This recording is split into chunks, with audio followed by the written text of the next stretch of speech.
solar plus storage is going to be a game changer because it'll be clean, it'll be sustainable, it'll also slow global warming.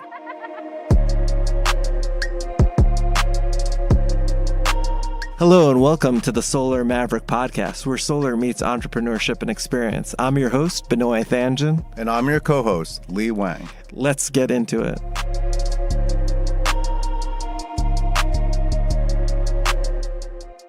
Well, Lee, this is actually our intro episode to the Solar Maverick podcast. Actually, I think maybe, Lee, you should introduce yourself before we go into... Oh, sure.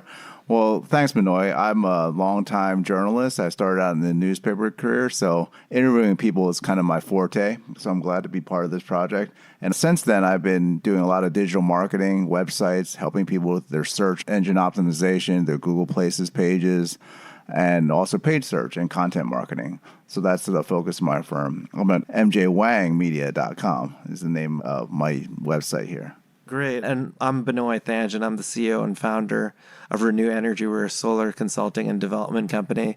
This is our first episode of the Solar Maverick podcast. So hello, the Mavericks out there. And we're really excited to bring you some great information every week about solar and entrepreneurship. So Benoy, first let me ask you, I love the name. You've always done things your own way. Why did you choose to name your show The Mavericks or Solar Maverick? So it was actually Lee's idea, which I thought was actually a great idea because I'm a huge Top Gun fan. And as a kid, I would always want to be Maverick, and having your own company and being kind of a leader in an industry and a new industry like solar that's growing exponentially, you have to be a Maverick to be successful. You're kind of on your own and kind of paving the way and the path for something new. Sure. So what will listeners glean from each episode? What kind of knowledge will you be sharing here on the Solar Maverick? Sure. So we're going to talk about different things related to solar energy, renewable energy, energy storage, which we'll talk later. Also talk about entrepreneurship. It's not just going to be a format where Lee and I are talking, but we're actually going to have a lot of great people within the solar industry talk about their experiences in solar energy and in entrepreneurship. So we're going to have a really wide perspective on the show of a lot of different people in the industry who do a lot of different things, and also my experience as well. Actually, that's a great segue. You talked about entrepreneurship. Tell us a little bit about your career path and what led you to become an entrepreneur. Sure. So I have been exposed to entrepreneurship since I was a little kid. Both my parents have their own businesses. My mom's a pediatrician. She has her own practice in the Bronx. My dad actually has a lighting company that basically sells light bulbs, ballasts, and fixtures to small businesses and corporations. And basically, since I was very young, since I was 12 to 13, I've worked in both of my parents' businesses. So from always when I was in school and graduate school, I always had the plan that I eventually wanted to start my own business. Yeah, I think, Benoy, you had told me in the past, what kinds of stuff did you do to help out in your dad's shop? Pretty much everything that there is in running a business, which is great training for what I do now. I mean, I did like sales to deliveries to accounting to cleaning up in the warehouse and even the bathrooms. Like as an entrepreneur, there's no defined role. And I think that's why I prefer to start my own company than a corporate role, usually because you have really just one focus. In entrepreneurship, it's really kind of runs the whole gamut. Tell us about your education and early career. You went to NYU? Yeah, so I went to NYU undergrad, the Stern School of Business. I was a finance and economics major. I was also a member of the Alumni Scholars Program, which was a scholarship based on academic merit. They had different events. And then I went to grad school at Rutgers University for my MBA in finance. And then as far as my early career, I worked at Ernst & Young in their valuation group and Deloitte and Touche in their energy structured finance practice. That got me interested in energy. I worked in healthcare at a pharmacy benefit management company called Medco Health Solutions, where I did corporate development, but then I wanted to be in the renewable energy space. So I worked at a private equity fund called Ridgewood Renewable Power, where I analyzed investments in renewable energy. I then thought that solar was going to be the fastest growing sector in the energy space and renewables and the most scalable. So then I transitioned to a solar EPC called Vanguard Energy Partners that has built over 100 megawatts of projects, predominantly in the Northeast and in New Jersey. And then I worked at SolarCity / Tesla, which is a company owned by Elon Musk. And I was in their project finance group. I started their SREC trading desk. SREC is a solar renewable energy credit that states basically have created for companies to buy this environmental commodity, this SREC, to meet their compliance obligations for renewables. And then after SolarCity / Tesla, I started Reneu Energy 6 years ago. So, Benoy, did you have a moment of clarity where you decided that you were going to set out on your own? You were going to leave the security of working full-time for a bigger company. What led you to say, hey, I can do this? Sure.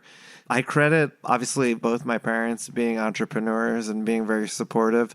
Also, before I started the company, I was working on the side for 2 to 3 years. But I think the real thing was working at SolarCity / Tesla, which has been a very successful company, and then realizing that the responsibilities that I had there, I just felt like it gave me the confidence to then start my own company. And I've always wanted to start my own business. And there was an opportunity at the time that I took advantage of where I could be a consultant for SolarCity.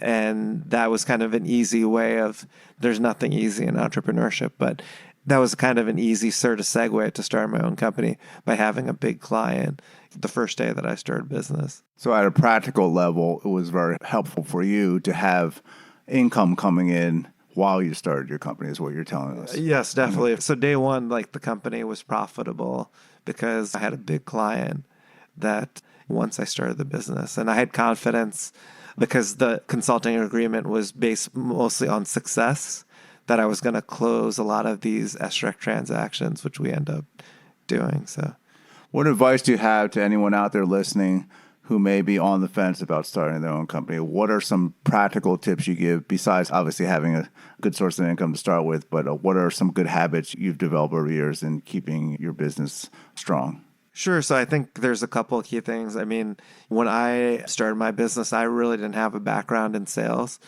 But sales is really everything. Sales is everything, right? In having a business, you could have a great idea, but if you can't sell it, then there's no point. And it's really also adding value. So adding value to your customers or potential customers, building strong relationships. Also listening, because you're always getting feedback about how to run the business, and then pivoting when you have to, because you're going to fail a lot. And it's just really learning from that failure and then coming up with a better service or product. How did you develop trust with your first few clients? Obviously, you're newish to the field. What were some factors that led to them trusting you, giving your advice, and especially on big financial matters? I think the good thing was that I had an energy and solar background. So that was before I started the company. I had maybe 8 or 9 years of experience in both energy and renewable energy and solar.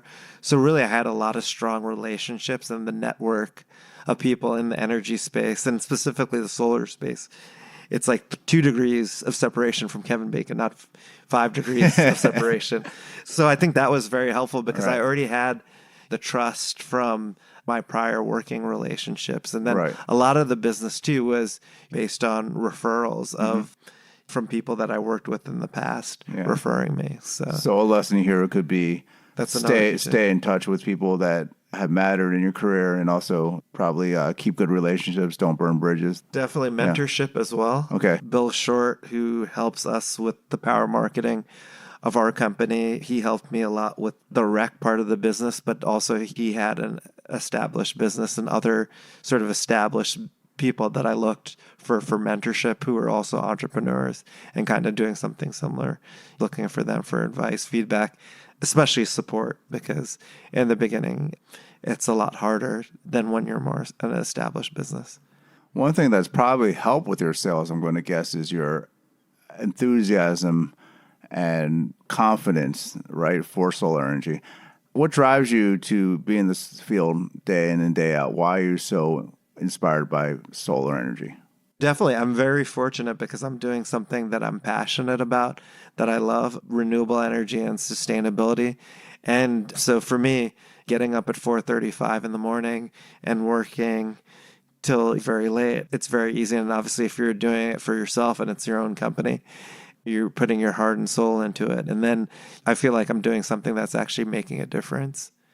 Clean energy. And it's so challenging because the solar and renewable energy industry is changing constantly and it's extremely complicated due to state level incentives, federal incentives, new technologies, battery storage or energy storage, which will be a great way of basically storing energy and specifically storing solar energy where you could use it at night instead of only when the sun sort of shines.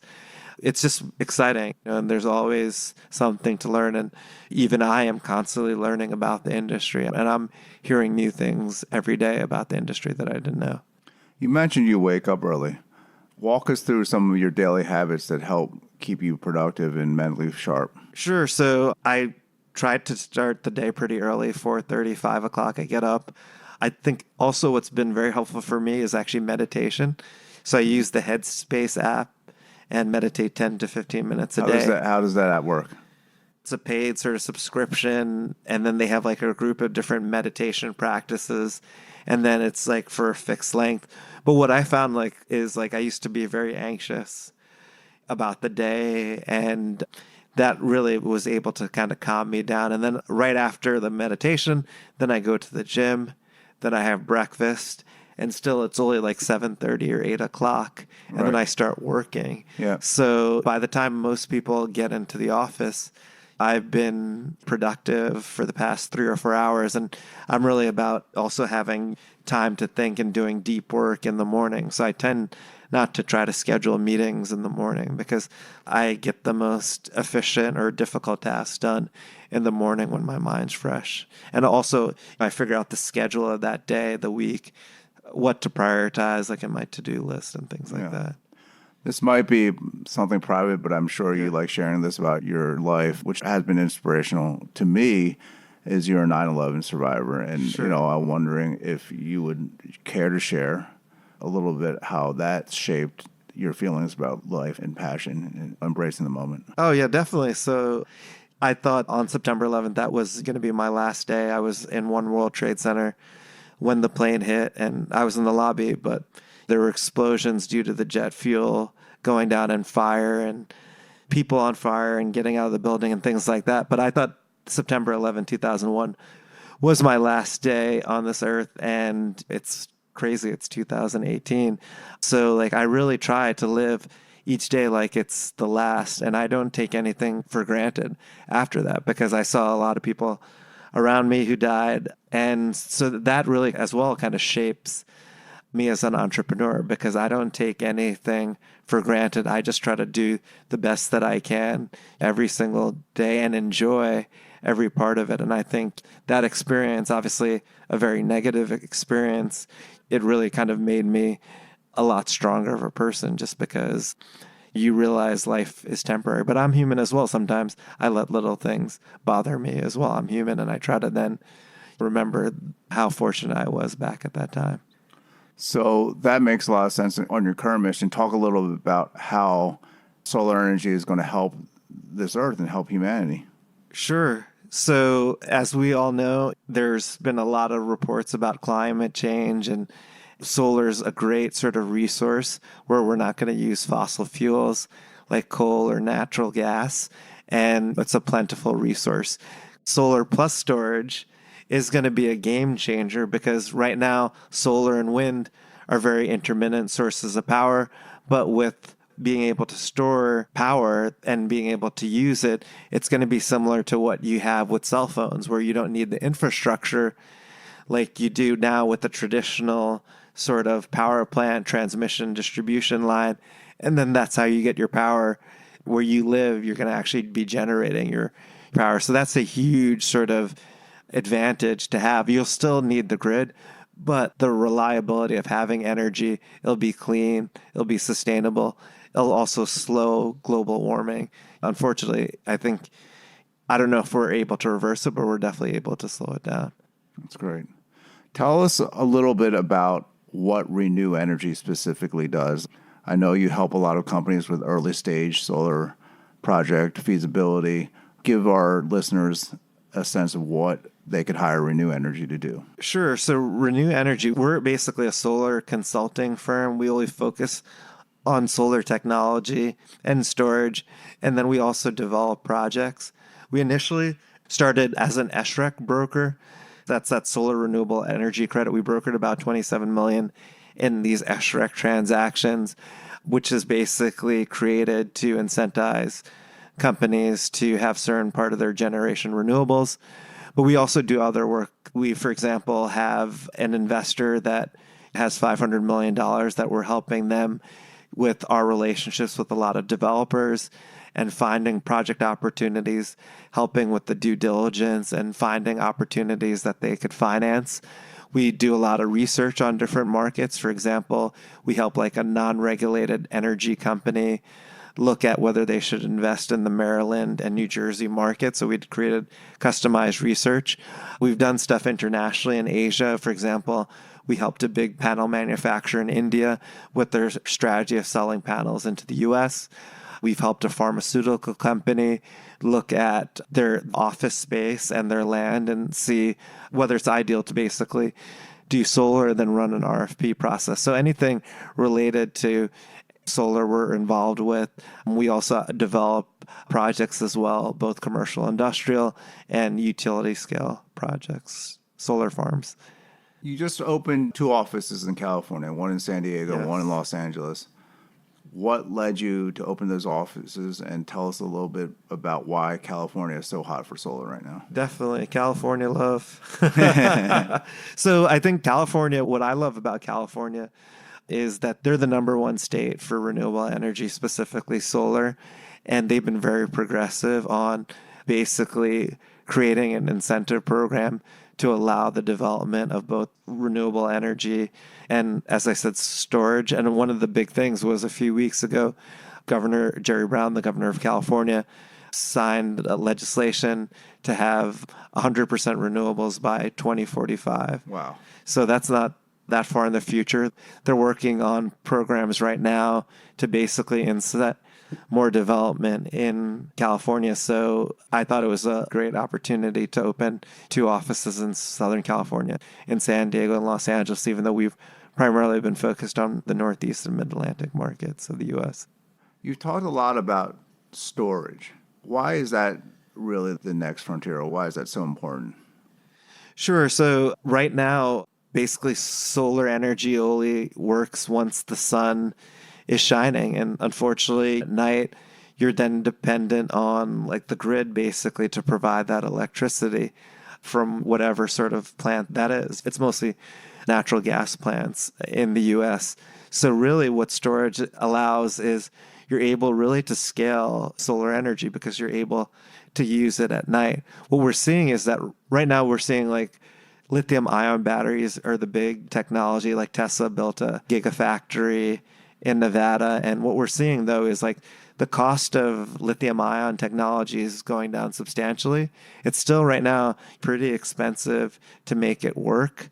But like, for example, for solar, like the past 5 to 6 years, we've seen maybe 500 to 550% drop in the cost of panels. Also, the amount of usable energy that the technology is able to convert from the sunlight has increased as well. So we're seeing the same cost decreases in these batteries. So in the very near future, we're going to see solar plus storage commonplace in a lot of homes.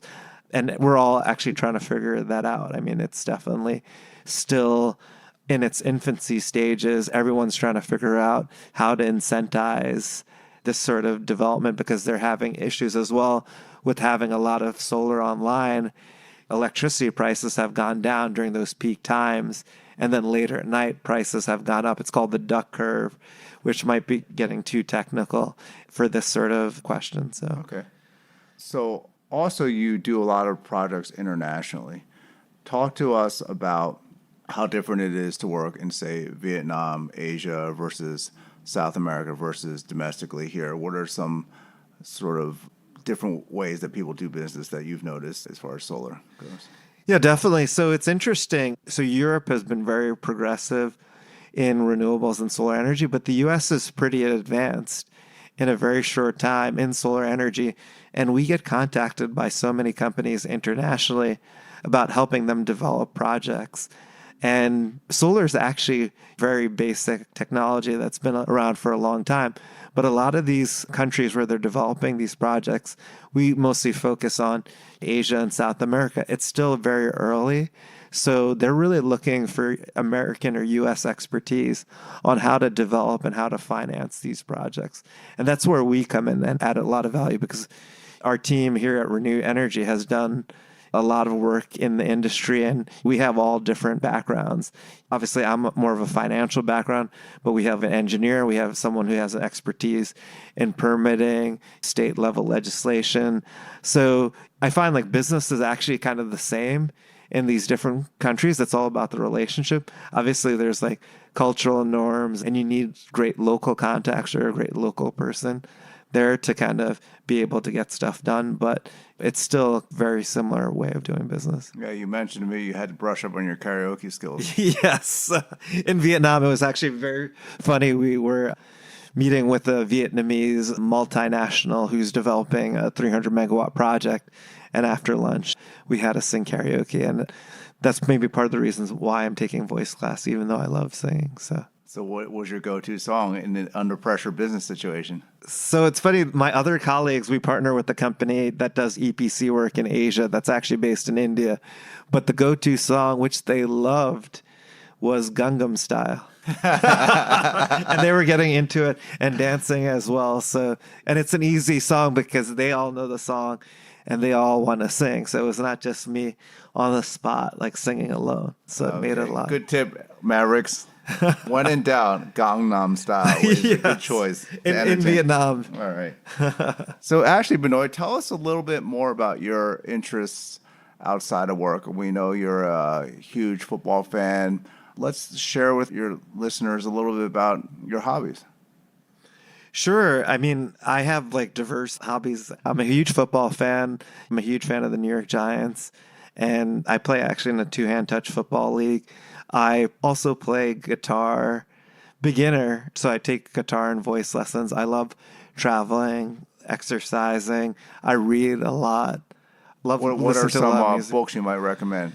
So it's interesting. Like a lot of books I read are related to like personal development and entrepreneurship. And since a kid, I've been reading these books, the two books actually by Dale Carnegie. It's called How to Stop Worrying, Start Living, and then How to Win Friends and Influence People. And I found like even now I still kind of read, even though I've read those books so many times. There's another book called The Power of Habit by Charles Duhigg, which talks about changing your habits will change your life, which I totally agree. And I'm always trying to improve my habits to become more successful. And there's still plenty of things that I myself have to work on to be more successful. When you're approaching a new prospect, what are some things that you ask them to help them assess feasibility? What are some keys to a good project for you? Sure. So let's say, for example, for like a commercial industrial project, I think the big thing is right now in the US, there's certain states where it's ideal to do solar. Right now, it's pretty much like states that have high electricity costs. So California, Hawaii, New Jersey, Massachusetts, New York. So we're basically looking from a macro perspective, then state level incentives. Which ones have great state level incentives? Obviously, people are like, wow, you're saying New Jersey and Massachusetts, but they have actually great state level incentives.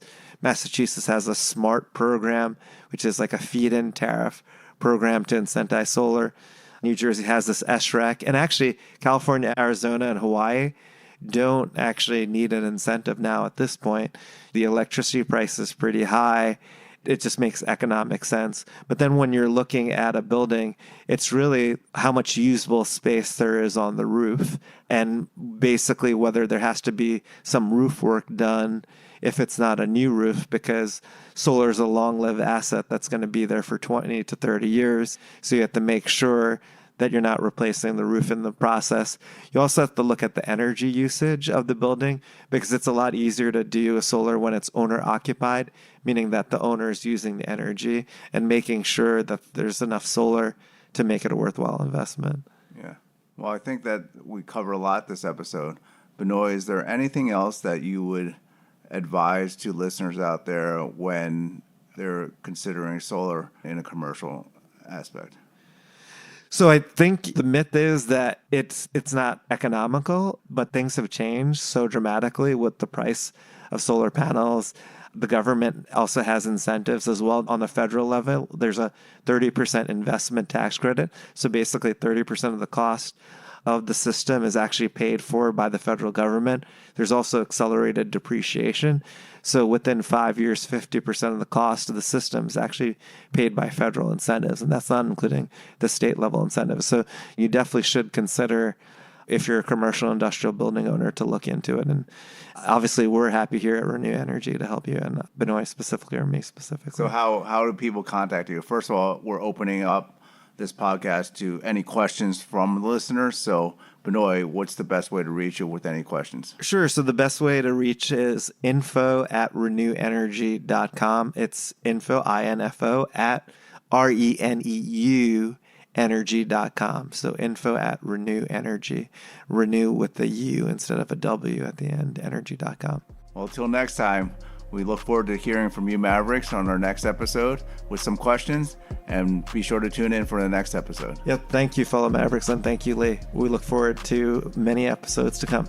Go Eagles. yeah. Go Giants. Thank you. Thank you.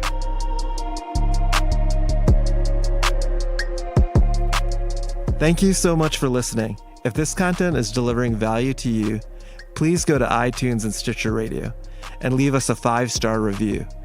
That helps us build this community, and that's what we're all about right now, building this community as big as we can to deliver as much value as we can.